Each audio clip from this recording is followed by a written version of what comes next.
સુરતના વરિયાવ વિસ્તારમાં DD sports સર્કલથી outer ring રોડને જોડતો ખાડીનો પુલ છેલ્લા ઘણા દિવસોથી તૂટેલી હાલતમાં છે।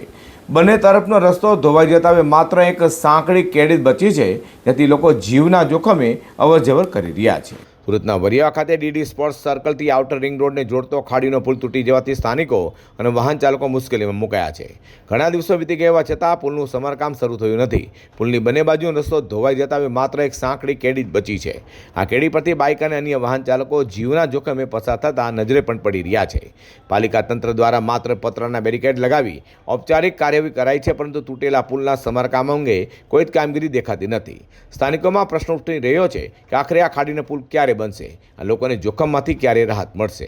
કિરીટ પટેલ મારું નામ છે ને આપણે છાપરા ભાઠા રોડ થી આઉટર રિંગ રોડ ને કનેક્ટિવિટી જે કરતું જે પુલું છે 20-25 દિવસથી આપણે વરસાદના કારણે આખું પુલું બેસી ગયું છે ને અહીંયા ખૂબ વધારે લોકોની અવરજવર છે અને ખાસ કરીને સ્ટુડન્ટોની અવરજવર છે।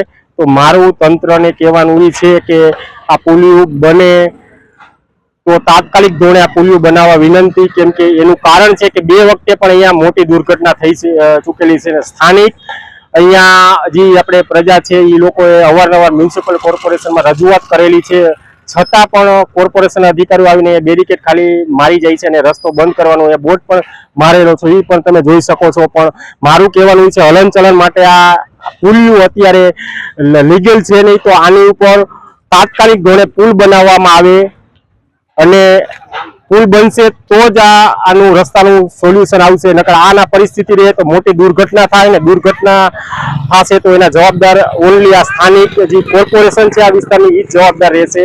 સુરતના અમરોલી છાપરા ભાઠા અને વરિયાવ રિંગને જોડતું પુલિયું અડધું ધરાશાયી થયા બાદ પણ તંત્ર દ્વારા માત્ર બેરિકેડિંગ કરી જવાબદારી પૂર્ણ કરે એવા આક્ષેપ થઈ રહ્યા છે।